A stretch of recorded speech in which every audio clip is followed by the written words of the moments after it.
bahaye ikaze bakunzi b'Umucyo News TV nkuko bisanzwe nanjye mbasuza mbifuriza gukomeza kugubwa neza aho muri mwese. Reka nangire nsuza abantu bari mu mande zigiye zitandukanye z'isi z'igihugu, abari mu bice bitandukanye, mwese nanjye mbahereza ikaze kandi mbasuhuza. Reka kanangire nsuhuza abakobwa beza mwese mufite mwafashe umwanya wanyu mukamugiye kureba kino kiganiro. Nongeye narasuhuze abahungu badafite iki kari nsuriza abahungu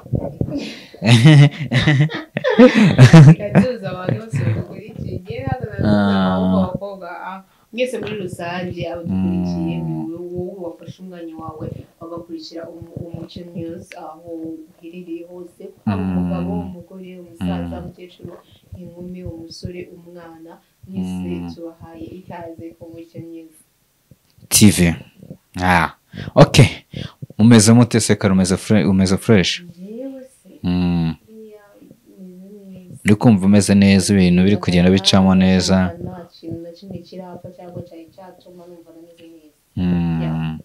Uri kumva nta kibazo na kimwe kabisa, ntacyo ushinja Imana. Kuje witonze cyane uri kubikesha iki? Kandi njye muntu wemerewe kwitonda ku isi, kandi nanjye muntu witonda bikamubera, ubwo uri gushaka kunyigana uti ndavuga ngo nditonda bikamera cameraman kandi akasire abantu bita bibatangaza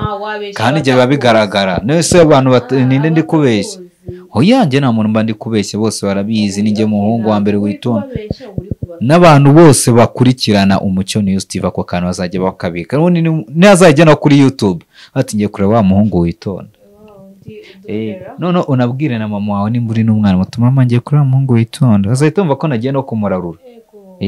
Uri ababyeyi nabo bakunda umuntu utari bararurira abana. Nase uzabwira umubyeyi wangu ngiye kureba iki? Ababyeyi rero ni mu mwana yajyaga areba amakarituni n'ibiki byose mugahita wapi cyangwa ureba uriya muhungu witonda akuyobora kubwire ibyo ugomba kureba. Reka tubahe ikaze n'ubundi turagarutse turi mu makuru agiye atandukanye biri kuvugwa mu Rwanda, cyane cyane twagiye tureba byinshi mu minsi yagiye ihita, n'uyu munsi tugiye kuba twareba bimeze bite. Okay, uyu munsi rero tugiye kuba twagaruka ku nkuru zigiye zitandukanye. Urabizi tukunda kwibanda ku nkuru ziri trend, ariko mbere yuko tujya kure ndashaka ko tubanza tukareba ku ndirimbo zisohotse mu minsi yashize nimba nta kintu bitwaye. Zimwe mu ndirimbo zisohotse mu minsi yashize turaza kuba twareba. Hari indirimbo yo bita Bruce Melody aho yasohoye indirimbo bita Azana. Yavuga ati ndakuvura kandi mereye inyuma, ndakuvura kandi mvuye inyuma. Sinibuka uko navuga ati nkunda view y'inyuma, view y'inyuma akunda sinyizi. Barayitwandikira muri comment ubwo view Bruce Melody akunda nanjye sinyizi, ubwo ababizi bafite uburyo babizimo. Ni indirimbo abantu bari biteze ari benshi cyane ko yasohotse ubwo Bruce Melody byavugwaga ko harashize iminsi baramuriye channel yiwe, baramwibye channel, ariko akaza kuba yabikemura akabahereza indirimbo bita Azana. Siyo gusa kandi yayisohoye nyuma y'aho iminsi bari bakoze video y'igitangaza collab afitanye na Juno Kizigenza ndetse na Kenny Sora. Akaba ari indirimbo yiswe ya Juno nyuma y'imyaka ingahe batandukanye batagikorana as label, batagikora nyine atakiba managing. Birashoboka cyane. Hagari ikintu cyawe abundi mbere ukuntu byigeze kugenda bizi iriya ndirimbo bise ya Kenny Sora na Bruce Melody ikinyafu. Buriya uwo bita Juno Kizigenza nawe yari arimo, ngo bari batatu. Biza kurangira uwo bita Juno bamukuyemo, isohoka ari Bruce Melody featuring Kenny Sora. Noneho bita Juno Kizigenza akantu ahise akora cyangwa se ahantu ahise yungukira nuko byose birangira bakoranye collabo y'abantu batatu. Ariko nanone mfite impungenge z'ukuntu iriya ndirimbo isohotse nyuma y'iminsi mike akasohotse indi, tubundi kwibaza iriya igitangaza yasohotse ari collabo, urumva ni akagombye ko ari hit irimo Melody na Kenny Sora. None ubwo ngubwo nta mpungenge z'uko Azana ishobora kuba igiye kuza ikayizimya cyangwa ikayisinziriza. Uzi impamvu se? Reka buri muntu wese aba afite abantu be, kuko kuba wavuga actually kuba byonyine yaramaze gusohoka video iri hanze akabona gusohoka Azana n'undi yamaze kurebwa sibyo n'ubundi nicara nkumva ko nshaka kureba indirimbo Azana ndeba nicara nkumva nshaka kureba igitangaza nzakireba numva ko indirimbo idashobora kuzimya indirimbo ntabwo ishobora kuzimya biterwa no ukuntu mbitekereza ngo nuko Bruce Melody okay hagati y'ibyo ngibyo urabizi Chris Easy yasohoye indirimbo bita Stop mu minsi yashize none nawe mbere ukayisohora nawe hari abari babanje kuvuga batese Chris Easy ko agiye gusohora indirimbo ko agiye gusohora indirimbo na Melody akayatangaza ko agiye gusohora indirimbo yagize bagayirekura ntadatangira indirimbo itazaferinga gusa ariko nawe sinzi icyo navuga kuri iriya ndirimbo Stop nayo ndi kumva ntago iri kubikora neza ku mihanda nk'izindi zindi sinzi impamvu buri kantu kagira impinduka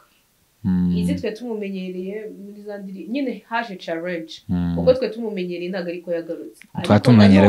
twatumenyereye gute ubu twari tumumenyereye aza n'utuntu tw'udupupa tw'utwana n'utundi tuntu ako yakoze y'abantu bakuru yaje yari yaribanze ku bana yaje yarabaye umukuru gusa nanone ikindi kintu gihari umuntu bita Chris Easy ahantu abera big cyangwa se abera umuntu ukomeye nubwo akiri mutoya afite ukuntu indirimbo ze zitagetinga ariko uzumve rero Chris Easy nawe muhanzi Chris Easy ameze hari undi muhanzi wakundaga guhogoza uririmba utuntu wagiye mu bintu by'abana cyane amwita uhogoza uririmba neza cyane rero Chris Easy nawe Peace Joy ubu ngubu abiraka byinshi yibonera n'ibyo mu bintu by'abana iki noneho Chris Easy noneho ahantu natunguriwe we nuko we muri show y'abantu bakuru baramuhostinga bakamukubita amamiliyoni na show z'abana bakamutumira kandi bakamuhemwisha neza akaza akabakubitira inana akabakubitira harya n'iyindi afite itari inana amashu ntabwo yaririmbira abana ahubwo abakubitira inana Edeni ahubwo na Karara buriya nako ashobora kugakubitira abana urumva ko n'umwana wa Chris Easy azavuka azi bizaba byoroshye mu gihe twebwe abandi bana babibakubitira ngo ngo abanza ariko urumva ko umwana wa Chris Easy azamara imyaka ingahe azi indirimbo ya Popo ahita anamenya ahita abimenya rwose mu buryo bworoheje cyane ubwo rero twari tukiri kuri Chris Easy urumva nawe yasohoye indirimbo Stop iri kubikora ku mihanda ariko none tugeze tuvuza aba legend ni abantu se bashobora kuba barasohoye indirimbo bikarutwa n'abo bari kuzireka rero reka nkubwire ibyo bintu byo bivuga ariko njye ntabwo njya mbyumva inasohora indirimbo ari uko ubona ko byari bikenewe ko ayisohora nese ntabwo umuntu ajya asohora indirimbo abantu bakanga kuyireba neza kandi tubabwire bajye kuyireba ku batabishaka muri kano kanya rero n'umuhanzi ukomeye cyane bita Platini P abakwisa indirimbo bita Slay Mama Slay Mama nuko ngo ni indirimbo yatuye Aria Cool ni indirimbo yageneye aba Slay bose ako rimwe ndashaka ko tuzakora akantu ka debate tukaganira ku kintu bita Slay ko ngiye ntabwo njya numvikana ntabwo njya numvikana ku bantu bajya bambwira ngo umusire yaba ameze gutya icyo kintu cyo nshaka ko tuzaganiraho niba ngo tuzashobora gushaka abakobwa nka babiri hano babandi b'inshinzi nziza bafite umunwa babandi baza bakatubwira uburyo ngo Slay bakatubwira uburyo Slay umuntu agomba ku slaying noneho njyewe tuzareka tube tubiretse tube tubiretse kabisa ahubwo reka tunakomereze ku muryango wa Pastor Theogene dukomeze tunihanganishe abakunzi ba Pastor Theogene so kuri ubu hari kuvugwa amakuru atari meza ariko nanone mubwire ko ari amakuru y'ibihuha uko bizwi n'ibihuha aho umukobwa ntabwo ko n'umubyeyi yose umwana w'umukobwa ariko aravuga ngo ni wa Pastor Theogene yego rero ibyo bintu byaciye igikuba cyangwa abantu benshi barahagarara barahaguruka baravuga ati ibi bintu ni ibiki bimeze gute Diane rero finally haje kuvumburwa cyangwa umugabo we bwite cyangwa uwo babana umugabo we yaje kuyakanira ko aravuga ati ibiri kuvugwa nagarukora mu umwana n'uwanjye afite imyaka 3 byose arabisobanura nyine aravuga ati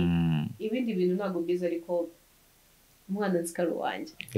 iya rero kuva icyo gihe abantu benshi baribarije ese ibi bintu bimeze gute amakuru ari kugenda caracara ese umuntu nyuma y'ubuzima yavuze ko umwana wabyawe cyangwa umwana w'umukobwa hari aho umwana afite imyaka ingahe bakaba baramubyaranye ubwo mu 2019 cyangwa 2020 ryo burasibwo Theogene twari dutangiye kumumenya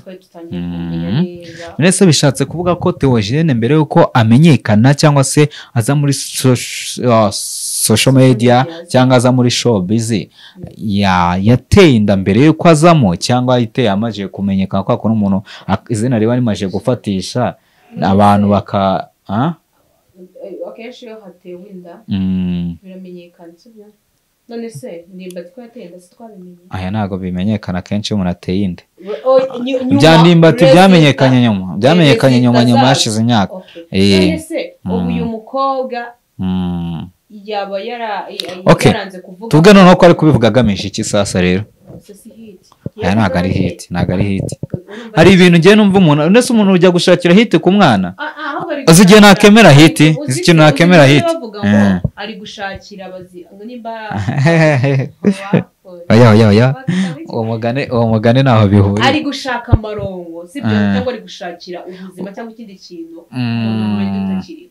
ngiye niko kuntu byumva avuga nimba ari kuri iki kumunyaga nago nibuka ukuntu abivuga ariko nago ngiye kintu mbyumva nago ari ukuvuga ngo wenda kuza akavuga ngo ngiye kintu nshobora kubyemera ikintu nshobora gutuma mbyemera nago bishoboka ko ushobora kuza ngo beshyere umuntu hari ibintu byinshi byo kubeshyera umuntu ushobora kuza ukavuga ati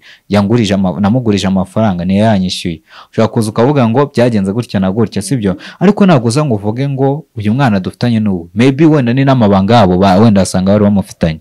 urumva cyangwa se ndo mugore akaba ari yarabihishe n'uwo mugabo babana umugabo w'uwo mugore se avuga ngo nta mwana ngo bari bafitanye ngo umwana n'uwo ariko se ubwo urumva uwo mugore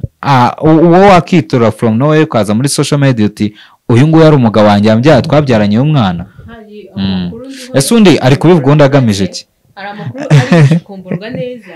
agaruka ku nama cyangwa bamwe mu bapasiteri bagiye iyo nama kumva then bakavuga ati reka dukore kano kantu kugira ngo bigende gutya kugira ngo ugende gute byose ni deal none se ari kubikora agamije iki uwo mudamu umudamu ni ikintu n'ubu ntabwo ndakubwira ngo icyo agamije we nimba atagamije amafaranga agamije hit so ariko ubundi reka nkubaze ubundi hit yo ku sinzi impamvu ukuntu mufata hit mukayifa umuntu ngo kujya muri social media agiye gusebya undi mubifata nka hit gute ahubwo dore ikintu gihari no mba nkubwira ukuntu bimeze hari ikintu abantu mwishyizemo ngo nimba umuntu agize ikibazo runaka akaza akavuga ku muntu uzwi ngo ari kumushakiraho hit ntabwo ari kumushakiraho hit sometimes hari n'igihe umuntu ibyo ari kuvuga bari ukuri sibyo rero kuvuga ngo umuntu araje iki cyatera kuba wambara imyaka 3 irenga sibyo ugahisha ikintu nk'icyo ngicyo kuba mara imyaka 3 irenga ugahisha ikintu nk'icyo ngicyo biraterwa umva ikintu kibitera umva ikintu kibitera uwo mugore se afite umugabo none se n'ubwa mbere umvisha umuntu wapfuye abantu tukaza tukamuvugaho ibyiza cyangwa tukamuvugaho ibintu abantu batari bamuziho ko batuye umuntu ari mwiza noneho hari n'igihe noneho akenshi uri kuvuga umuntu uvuga uti disi twari twarabyaranye n'umwana nyine ukanabivuga utanabikomeje nta n'andi marongo bitezeho abanyamakuru none ni ikosa ry'abanyamakuru reka none nagaruke ku ikosa ry'abanyamakuru burya umunyamakuru ashaka kugukoresha ikosa utatekerezaga ko ari ikosa kuko umunyamakuru araza akakuvugisha wowe utari ugamije kuvuga ko hari ingaruka zirimo ahubwo umunyamakuru akaza akakuganiriza noneho abanyamakuru dufite ukuntu tuba turi gushaka content mu buryo nshaka kugukuramo ibyo nshaka waza se buriya koko ubuse buriya byagenze gute noneho ugashaka ko nyuma amakuru ariko uko byagenda kose mba ngomba mfite inzira ndi bubicishemo nkaza kugukuramo ijambo rimwe riri buze kuvuga iryo jambo kugira ngo rizagaruke iryo jambo ni ikintu kiba kigoye fa ko ryagiye kuri kamera ubwo urumva rero noneho iryo jambo rimucitse ubutaha yaje aje gusobanura rya jambo bituma n'undi yongera ukavuga ibindi byinshi bitarikenewe bitari kuri gahunda rero ntabwo njye ntekereza ko uwo mubyeyi yaje aje gushaka hit bishobora kuba ari nabyo nta nubwo ari na byiza ko dushobora gufata ngo tumuterane cyangwa ngo dutererane uwo mwana, kuko urumva uwo mwana ni uw'umubyeyi, wenda ntabwo umusore arafata arashaka kumuhakanisha se. Ni byiza ko se bari babanye wenda na se akabimenya, ariko ibyo ntacyo ahubwo ikibazo amakosa y'uwo mugore ahubwo niyo tutari kwibandaho. ubundi uwo mugore yabyaranye yashakanye n'umugabo we nyuma, yari asanzwe abana n'umugabo. Iryo ni ryo kosa rihari, ko umugore wenda ashobora kuba yaraciye inyuma umugabo we, naho ibindi byose ntabwo ari ikosa.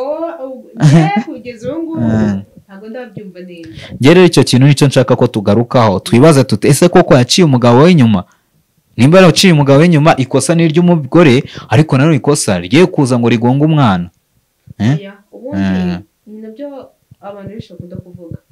ikosa ntabwo riba ari iry'umwana, ariko muri kano kanya murimo murashaka ko biza ku affecting umwana, kuko urumva umwana bameze, urumva nka umubyeyi ubwe niwe wazanye akantu ko kugira ngo umwana avugweho, nago ari umwana cyangwa undi muntu wavuze ngo reka bigende gutya, sibyo? Umubyeyi niwe wavuze ati se w'umwana n'uyu. Abanyamakuru bashaka amakuru, bashakisha amakuru, bo baravuga ati amakuru ari gutanga cyangwa uko ari kubivuga bihabanye n'ukuri umugabo avuga. umugabo wavuga ko atari byo. Ibyo biri kuko mbere na mbere biterwa, ariko njye nakubwiye ni byose biterwa naki, biterwa na ka kantu k'iki k'abanyamakuru. Umugabo se ko nshobora kuza nkakubaza ni uri umugabo, none se koko wowe wari usanzwe uzi ko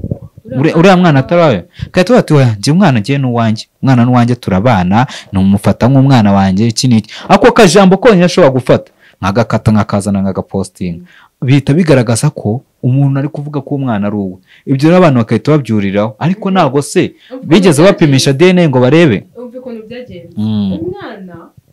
umugabo we abantu benshi niwe babanje kurakarira. Baravuga ati kuko baravuga ati ushobora kuba ushaka ikintu uciye ku mugore wawe ngo avuge ko umwana atari uwe. Bigeze ku mugabo asanga nta n'ibyo yarazi. Aravuga ati ibi bintu nanjye mbimenye. Ako biranasha. Hari akavideo ejo bundi nabonye, ni akavideo, tuno tuvideo tuba tumeze nk'udukomedi kuntu, ni mu video, umubyeyi w'umupapa bafite umukobwa w'inkumi, umukobwa wakaza kwa ati dadi nabonye boyfriend mushyashya, ndakiye kuri mwishima, agato uyu ngo mureke ni mu bro wawe nyine kwa musoana nyine ko bavukana. Aje akazana undi ati muravu, akavuga ngo uyu ngo nyine akavuga yandi musaza nyine kwa kundi nyine wenda barabyaye abandi bana ku ruhande. None nuko umukobwa bijya biramurenga, ako nyine mu gihe umugabo yaramubwiraga ati ntuzabigire mama wawe, wowe bijye ubigira ibanga, ariko nyine uriya ni musaza wawe, ariko ubigira ibanga ntubigire mama wawe. Umwana bijya biramurenga, yanje ajya kubwira nyina aho ati mama mfite ikibazo, papa wanjye buri gihe imaje gukunda n'abahungu barenga babiri bose, ambwira ngo ni basaza banjye, ngiye bimaje kuncanga. Noneho umubyeyi ahita ati mva nkubwire mwana wanjye, genda ukundane n'uwo ushaka wose, kuko uriya ntago ari so.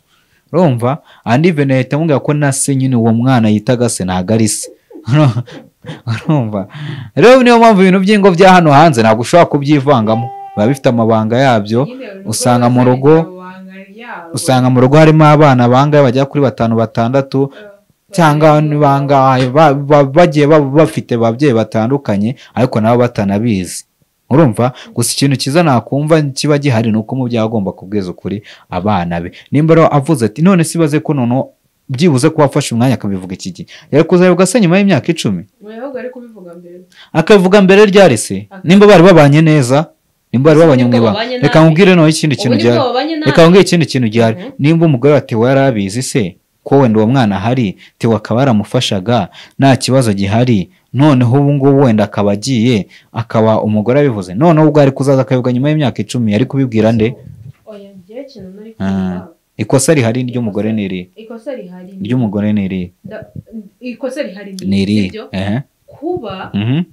avuga ko umwana ari uwatewe. Ese nidusanga atari uwatewe bizagenda gute? Nidusanga atari uwatewe uzabimenya ute se ubundi wo? DNA. Niba sanga atari uwatewe nyine ubwo waza basanze atari uwe, bizagenda bite se nyine? Nibisanga atari uwatewe proof izabigaragaye, wabona no mubyeyi nawe aribeshye. akaza muri media akavuga ngo nese ntabwo abakore buriya abagore ntabwo abagore ariko n'umugore urumva namenye ngo arege umugore abasanzwe ikina game nyinshi namenye ngo umuntu waneye inda n'uyu urumva uretse kugenda akicara akabara iminsi kwako uriya ngo niwe dushobora kuba twaragiye gutya akabibara neza nawe bikamucanga rero agiye akapima agasanga suwe ntekereza ko nabwo ikosa ritaba riri kuko n'ubundi byo yaje kuvuga nese waza ukavuga ngo waza ukavuga ngo umuntu waza ukavuga ngo uyu banza wumve waza ukavuga ngo uyu muntu twarabyaranye mutarigeze munaryamana na rimwe ushaka iki ushaka amarongo yandewe yashaka kuri nde ku muryango buriya ariko yashaka ku muryango watewe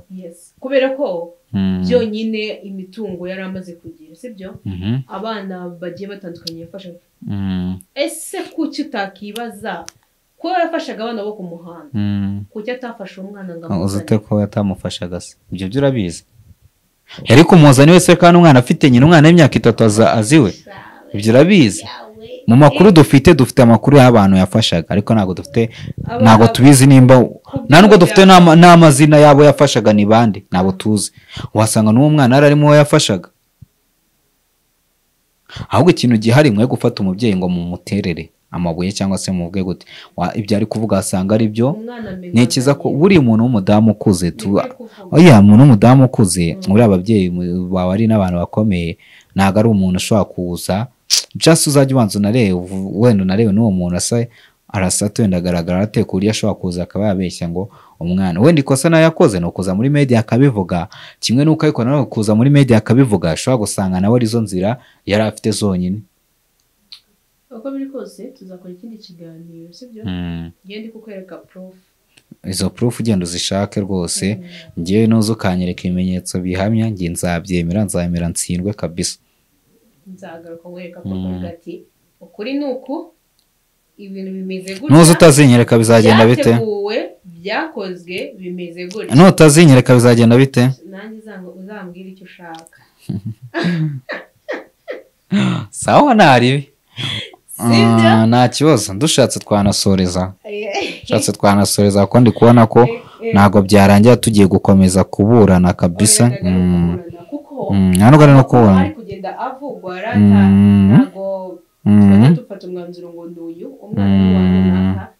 wa runaka kubera ko hano hanze hari uburyo umuntu ashobora kuba yapima akareba ko umwana ari uwawe icyo kizamini rero mu gihe kitarakorwa reka twe guca iteka ariko nanone tunazirikana ko kuba wabyinira ku mubyimba w'umuntu utakiriho nubwo atari ikintu cyiza yego kandi tukanibutsa n'abantu kujya bavuga ibintu hakiri kare bakareka kujya kuvuga ibintu byarenge tutakikeneye no kumva ibyo ntabwo twari dukeneye no kubyumva